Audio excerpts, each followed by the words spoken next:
Good afternoon, Vande Mataram, Jai Hind. Today we are going to learn the Mauryan Empire and the Mughal Empire from 321 to 185 BC. This empire in the Indian history was has very much importance, as it has the Chandragupta Maurya, Bindusara and the Ashoka as a great king. To learn about the Indian history very much. So before starting the Mauryan Empire, there were three empires: the Haryanka dynasty, Shishunga's dynasty, and the Nanda's dynasty. The Haryanka's dynasty was first dynasty ever ruled Magadha.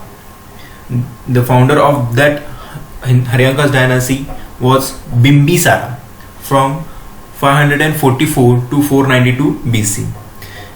The capital of the Haryanka dynasty was Rajgir. This dynasty have first the standing army in its area.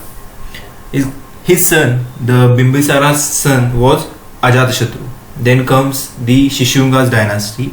The founder of the Shishunga's dynasty was Shishungas. He founded the dynasty who ruled from the Vaishali. Then after the Shishunga's dynasty, the new dynasty came, Nanda's dynasty. The Nandas succeeded over the Shishungas. The founder of the Nanda's dynasty was Mahapadma Nanda. Last king of this dynasty was Dhananda. In the career, or we can say when the Dhananda was a king, the Greece emperor Alexander attacked India at 377 to 326 BC. This was the first dynasty as known as non-Kshatriya dynasty. Which dynasty? Nanda's dynasty. The Alexander came from the Khyber Pass and first met with Ambini, the king of Taxila. The Alexander also constructed bridge on the Indus River. These were the small dynasties before the Mauryan Empire. The Haryanka's dynasty, whose founder is Bimbisara. Shishunga's founder is Shishungas. Nanda's founder is Mahapadma Nanda. So now we will discuss about the Mauryan Empire. The rise of the Mauryan. The last of the Nanda's ruler, Dhananda, was highly unpopular due to his oppressive tax regime. He imposed the taxes on the various stages of the population. That's because of that the people living in his region was not very satisfied by his rule. Also, the post-Alexander invasion in northwestern India, that region faced a lot of unrest from the foreign powers. As the Alexander invaded India at his career, the northwest region faced a lot of problem because of that. They were ruled by Indo-Greek rulers. Chandragupta, with the help of an intelligent and politically astute Brahmin Kautilya, oppressed the throne by defeating the Dhananda in 321 BC. The starting of the Maurya Empire was a bit of small story. When the Kautilya was in the you can say in the Rajwada of the Dhananda king, that king was just not very good with the Kautilya, or you can say the Chanakya. Chanakya got angry on that and he decided to make his own empire, but he was a Brahmin, so he can't do that. So he adopted, or you can say have a help of the Chandragupta Maurya and started his new dynasty and made it a very popular dynasty. That was the small story behind the starting of the Mauryan Empire. Then first king was known as the Chandragupta Maurya. The Chandragupta's origin was shrouded in mystery. The Greek sources, which are the oldest, mentioned him to be a non-warrior lineage. The Hindu sources also say he was a student of Kautilya of humble birth, probably born to a Shudra woman. Most Buddhist sources say he was a Kshatriya. So it is a debatable question. He was a student of Kautilya or Kshatriya or from a Shudra family. The Megasthenes, the Greek ambassador, was visited the Chandragupta Maurya Empire and wrote a book, Indica. Alexander had abandoned his India conquest in 324 BC, and within a year Chandragupta had defeated some of the Greek ruled cities in the northwest part of the India. Because of that, the people living in that area had trust on the Chandragupta Maurya and Chandragupta Maurya was very popular among them. The Kautilya provided the strategy while Chandragupta executed it. They had raised a army for their own. They built an army to defeat the other kings and grow their empire. Also, in a series of battles, he defeated Dhananda and laid the foundation of the Mauryan Empire in about 321 BC. The main motto, or you can say the main aim of the Kautilya, was to defeat Dhananda, as he used verbal abuse against the Kautilya.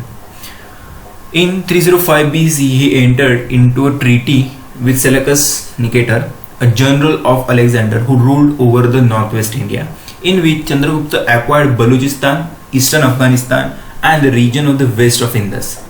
He also married Seleucus Nicator's daughters. In return, Seleucus Nicator got 500 elephants. Seleucus Nicator avoided the war with the mighty Chandragupta. Seleucus Nicator was smart. He wanted the India, but as he knew, he can't defeat the Chandragupta Maurya. So he just played one trick. He gave his daughter to Chandragupta Maurya to marry. Instead of that, he got 500 elephants and some protection. Chandragupta led a policy of expansion and brought under one control almost the whole of the present India, barring a few places like Kalinga and the extreme south. He abdicated the throne in favor of his son Bindusara and went to the Karnataka with the Jain monk Bhadrabahu.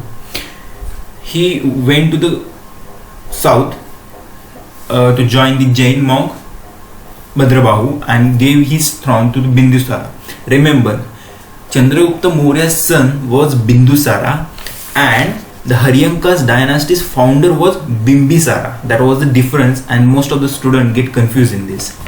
He had embraced Jainism and is said to have starved himself to death according to the Jain tradition at that.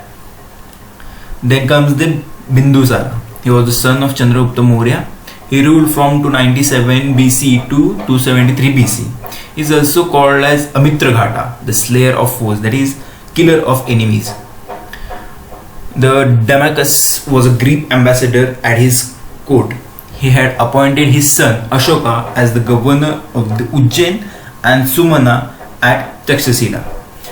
Bindusara is believed to have extended the Mauryan Empire to Mysore as well. He extended all the empire given by his father Chandragupta Maurya up to the Mysore.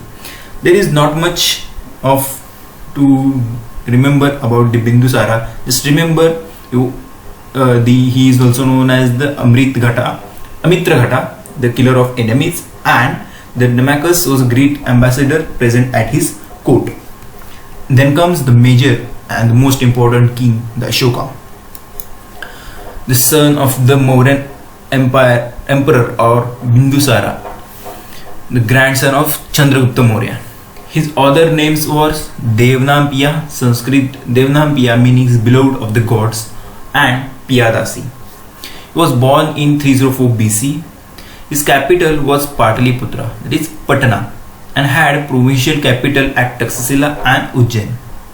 Ashoka even conducted the third Buddhist council at Pataliputra in 250 BC under Mogliputta Tissa presidency. The battle with Kalinga fought in 265 BC was personally led by Ashoka, and he was able to vanquish the Kalingas.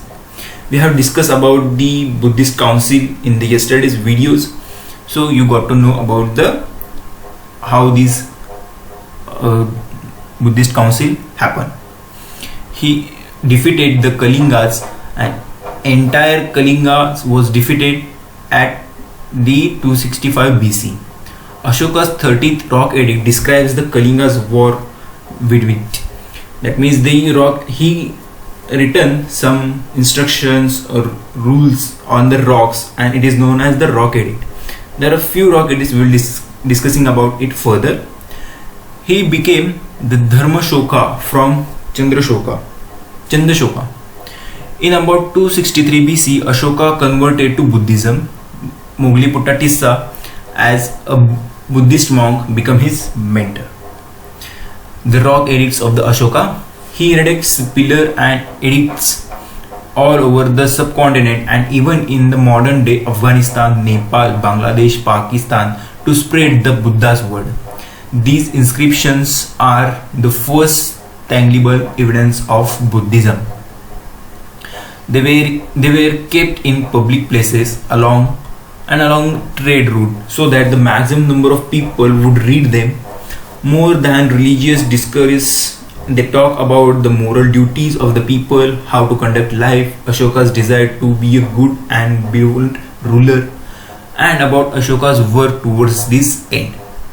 Languages used in these areas: in eastern part of the empire, Magdi language in Brahmini script is used. In western part of the Mauryan Empire, the Prakrit script is used. Major rock edict 13 contains the extract of the Greek and the Aramaics as well. These are some the rock edicts which talks about. The rock edict first talks about the prohibit of animal slaughter and ban of festive gathering. Second, the care for men and animal, mentions the Pandyas, Satyapuras and of remaining kings of the South India. The third, generosity to Brahmins, about Yuktas, Pradeshikas and Rajukas who would go every 5 years to different parts of his empire to spread Dhamma. Fourth, Dharmagosha, the sound of Dhamma, righteous over the sound of war. Fifth, about Dhamma Shastra, talks about the treating slave rights. Sixth, king's desire to know about his people's condition, about welfare measures. 7. Tolerance of all religions. Then rock edict 8. Ashoka's visit to Bodh Gaya and the Bodhi tree, his first Dhamma Yatra. 9th, condemns popular ceremonies. 10th, disapproves of the individual's desire for fame and glory and stress on Dhamma. 11th, elaborates on Dhamma. 12th, tolerance for all religions and sects. 13, as I said, the Kalinga war, the mentions along as Dhamma, victory over the great kings of Syria and the Egypt. And last but not least, 14th, appendix of all the rock edicts. These are some rock edicts given by the Ashoka. And these rock edicts, you can just say rock edicts means a pillar is placed in various places to get to inform the people about the various thinking of the Ashoka. This was all about the Mauryan Empire from 321 to 185 BC. Short but sweet topic. I hope you enjoyed listening to it as well. Don't forget to like, subscribe and share, and click on the bell icon to get the notification of new videos on time. Thank you. Have a good day.